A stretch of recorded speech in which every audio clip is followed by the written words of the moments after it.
topics on The View. Now, the Obama White House says that despite the financial mess we're in right now, the U.S. economy is fundamentally sound. Sounds kind of familiar, doesn't it? Didn't someone else get into a lot of hassle for saying that, too, not long ago? Elizabeth, who was it? Yes, I think there are about 17,000 ads run attacking John McCain for saying the economy was fundamentally sound because our workers were great, our companies were great, and now they're okay saying, I get us in the White House now when things are worse than ever. To me, it's insane. I don't know if it's worse than I think that what the issue is that now that they've put all this money into the economy, they're saying that it's sounder. No, it's not sound. What he was doing at that time, what he was saying, there was no foundation for it. Everything was going wrong. His entire quote was almost exactly the same. Our workers are good. Our innovation is excellent. Our economy, the fundamentals, how it's constructed, it's sound. They just said the same thing months later, and they're okay doing it. You know, because they've given an infusion of money to the banks and you know, for people to refinance. So that's what I thought he was meaning. But also, too, McCain said it. Obama didn't say it. I mean, you got Eric Holder who said we got a nation of cowards. Obama came out and said that's not what I feel. You have Joe Biden who said, you know, the government's going to test this man. So there, you know, he can't account for every little thing that's going to come out of. He'll come out and change. I don't know. I don't know. I don't think I saw he when will. Christina Romer said it. I think that one of the things that they're doing, you know, they're looking at finally after 5 days, the market seems to at least be peaking up over where it was, which I'm thrilled about. Yeah. But you can't really tell whether it's the markets. The Hang Seng was doing well overseas. So I think they're trying to infuse more than anything a little, look, things could and are getting better slowly. Now, you know, John McCain took a lot of heat for it, but perhaps he was looking into the future and saw something, and he turns out at this point in time to be right. So, John, I'm tipping my dread to you, baby. And John McCain and George Stephanopoulos announced that they are going to have a Twitter view. I can't wait. Tomorrow. Twittering. It's going to be interesting because you can only do 140 characters. What? So, in Twitter, per tweet, you can only Someone said that takes care of Stephanopoulos' name. Who said that? Somebody mad. Yeah, because on Twitter, you can only do 140 characters as a text. So it's got to be really concise. A day? No, for every tweet that you do. Every message. Every message that you see. So you tweet 100 times. You get that's the interview. How are you? But if you don't get, it's almost, you know, it's George. like a... How are you? Right. Yeah. Right. Why is it any different from instant mail or texting? I don't really... You can't do because Twitter is going to go out to anyone who signs up. Thousands of people. So so George Stephanopoulos is twittering McCain? I feel like we entered into the Twilight Zone right now. This is like... Sounds pretty risque to me. I don't know. It's a great way to lock It's into. not television. I don't want to see it happening. It's a really good way to lock into. A lot of young people are on Twitter. Yeah. That's a really great way to lock into those folks. I'll sign up for it. I'd want to see. I want to hear that back and forth. Well, let us know how the twit goes. So there are, speaking of relationships, there are a lot of relationships making headlines right now. First up, Rihanna and Chris Brown. It's being widely reported that they are back together. Okay, that's the first thing.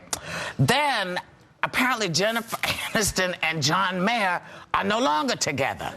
Oh. Apparently he broke it off after she, returned from Europe. Oh, really? He said, you back from Europe? Get out!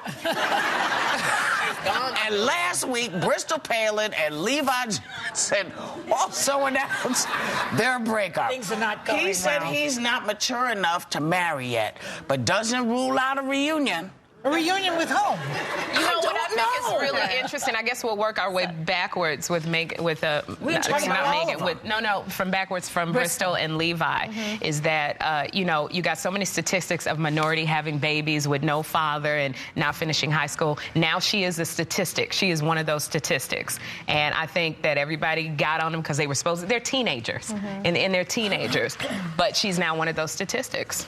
So do you think the Palins will now be pro-choice because of that? I don't know, but with them not being married and her having, if she decides to run, she won't have to say that her family was palling around with the, you know, drug dealers. I don't think it would change someone's stance on pro-life or pro-choice, and I certainly don't even think this is a joke. I mean, this is a reality. This happens a lot. We see teen pregnancy happening way too often right now. But I think that, I don't know, they're in a dilemma. Do you enter into a marriage after having a baby and then divorce later. She was so hyped on, no, they love each other, no, they're going to get together, no, they're going to be married. What mother wouldn't want that? What mother wouldn't, you know, I said it was ultimately going to be the kids who made that decision. Remember I said that to you? Yeah. Because realistically, they know whether they're going to be together.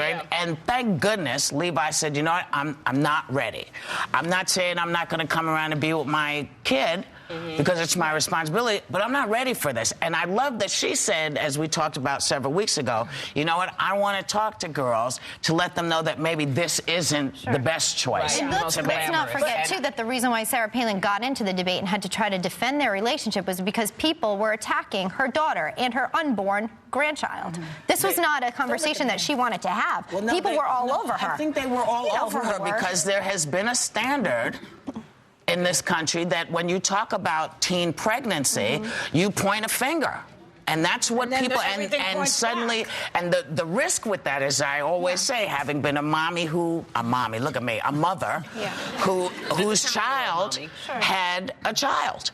You know, when you point the finger, you got to be ready for it to get pointed back. I don't think she was accusing people of being poor parents or poor decision makers. I think that's an unfair. My mother, the late great Rosie O'Cudo, she used to say, and I've said this before, don't spit up in the air, it comes back in your face. I don't think setting a standard. I don't think setting a standard at the highest possible, saying, hey, this is something, this isn't the best possible scenario because of the logistics that come with it.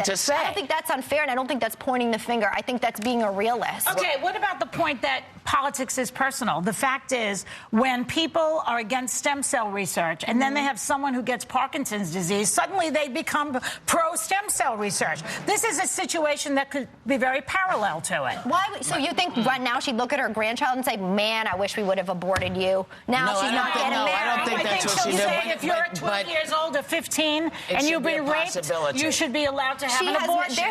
Across the board, conservatives have always made that exception. Always. She didn't. No, she didn't. She is not. This isn't going to change her stance. We will be right back with even more hot topics because it's Monday.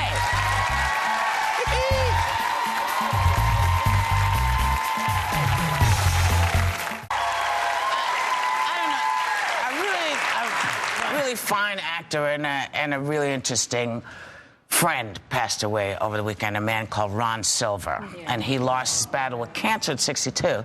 And he was a really good guy to me. He was an interesting guy. He was a Democrat, then he was a Republican, then his politics would be all over the place. Interesting guy, good actor. He was a really good actor and just a good friend. And that was the first thing I heard when I got off the bus. So anyway, Saturday Night Live had some fun with us again over the weekend. You didn't see it? Well, check out the clip. We got it for you. Or a piece of it.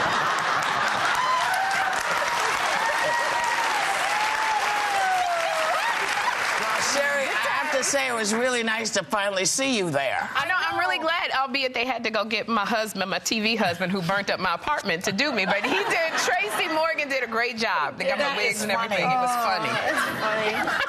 He looks kind of good with the lipstick. He's got the lipstick and I'm scary. No, but he looks kind of good. They got men doing it. At least you have a woman doing you. Yeah, we got 3 men. We got men doing us. Yeah, but my man looks exactly like me. So. No, he doesn't. Yes, he does. He's got my glasses. He's got everything. There I am. What's his name? He's very funny. He is Kenan Thompson. Kenan, he's hilarious. I have known him since he was a little kid, doing Kenan and Kel. I just love it when he always does your face. I take my glasses down and do that. You know, he does. I do that to him when he comes around. It's like, what are you doing? But anyway, Sherry, what do you want to do right now? Oh, yes, I'm so excited. Whoopi and Joy are joining forces again this Friday, March 20th, for their Showgirls Uninterrupted at the MGM Grand at Foxwoods in Connecticut. Viewers at home, you got to hurry because there's still some tickets left. But you know what? Everybody in our audience can relax because you are all going